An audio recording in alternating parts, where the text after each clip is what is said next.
Hey guys, Ancap24 coming back with another setup for slot 2 buck. This is a really nice cover 4 and cover 3 beater because what we're going to do is take this deep post route that we showed you in the first setup and use it as a corner route when we go ahead and do that motion that we like with this single back wide trips formation scheme. So let's go take a look at it. So we're going to go ahead and take this RB, and because of its uniqueness, we're going to be able to motion him to the left-hand side and have a really nice deep corner route that's going to beat all your cover 3s and cover 4s, even post-patch when we're able to go ahead and do this. So watch how we're going to do. We're going to put this X on a fade, A on a drag, put the B on an in, and block your running back.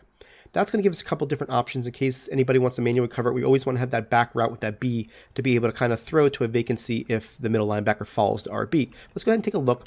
We're going to look at cover 4 here, and we're going to leave it as is with the quarter flats. The quarter flats are going to get sucked down by the drag route, which is going to give us a nice easy throw to the RB. You're going to be able to throw it pretty quickly. You're going to be able to throw it to that side and have a nice easy catch. One of those deals that you can wait longer, and the longer you wait, the further back that free safety and cornerback will get. But I usually take what I have right away. If I have that throw, let's get the 20 to 25 rather than risk the 25 to 30 type deal. So that's how it looks against cover 4. Now, if they were to do over the top and to make it cloud flats, what you're going to see here is it's going to work just the same because cloud flats do not go ahead and stop this, right? So what we're going to do here, watch this, and we're going to go hike it the same spot in the left hash, and you'll see that the RB is going to do a good job of getting over to the left and have a nice easy catch against cover 4. So it doesn't matter if it's on the right hash or the left hash, this works the same way against cover 4. And what I want to show you here is you actually gain the ability to throw it to the A on the drag. The way it works with the player on the left hash, that the RB will get a little bit more attention at first and see how he backs up. You'll be able to throw it to this player for a nice easy read when it comes to the quarter flats.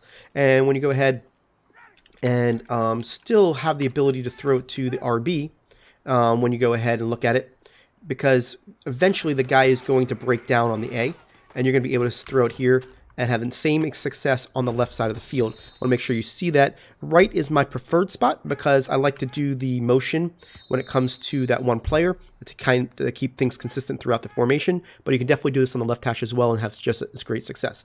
So let's look at cover 3. So we got cover 3 all queued up, and with cover 3, we're going to see the same exact success. You're going to have the ability to throw it to both the drag and the RB from both sides of the field. So you see here, you're going to see the RB is going to go up, and we're going to throw it to this A if we want right away and get ourselves a nice easy yards.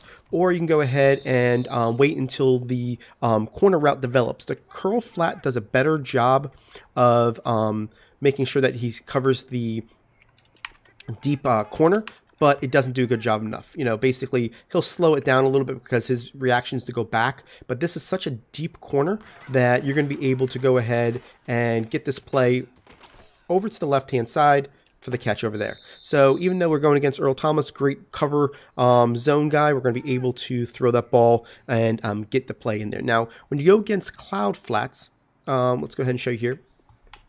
And let's go ahead and base the line here. And what you'll see here with cloud flats is you're going to have the same success going to the wide side of the field. Now it goes to the short side of the field, it gets a little bit harder, but I'll definitely show you here. So the wide side of the field, we're going to do the same thing.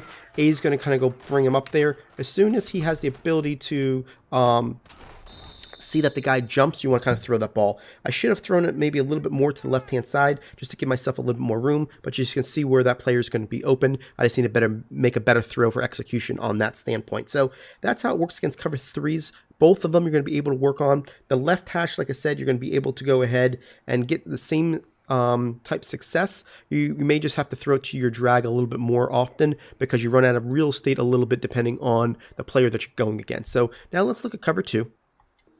Now with cover 2, you're going to see that the drag is really going to be your option. You have the ability with the RB if you really want to play with fire, but the A is going to be your option that I'm going to like because of the fact that it gets underneath the coverage. You can throw it right there, get yourself a nice solid 5 to 7 yards and not really worry about it. If you try to go ahead and throw this ball into the RB like I'm going to do on this example here, you're really going to have to, tight fit it, right? So watch here, A goes in. You're going to be able to, that guy's going to kind of play man a little bit, and you're going to be able to kind of tight fit it there. And it's going to be a throw that depending on who you're going against from a free safety standpoint, can be a little bit difficult. Obviously, I was able to make it. It wasn't like it wasn't going to be something that is impossible to do. It's just you're throwing into tight quarters. You know, sometimes the guy will go ahead and pop the ball out. You know, you're risking a little bit more than taking just the 7 that they're giving you. But if there is a time and a place for this, if you want to go ahead, see, I'm trying to throw it there, and I kind of threw it a little bit too much because I was trying to, you know, make sure that I didn't throw the interception. When you're on the short side with cover 2, you basically are just going to go to the drag route. The RB really runs out of real estate, really, and it gives you that opportunity to really throw to this A route because everybody kind of just moves that RB down the field. Kind of throw it there, get yourself, you know, that 7 yards that we were talking about before, and just be happy with that nice, easy throw and gain. If you try to go to that RB receiver, you're really playing with fire when it comes to the left side. You know, the right side, you kind of squeeze it in. Left side, you really shouldn't. You really want to throw it to the A receiver. This is designed to really go against cover 4 and cover 3.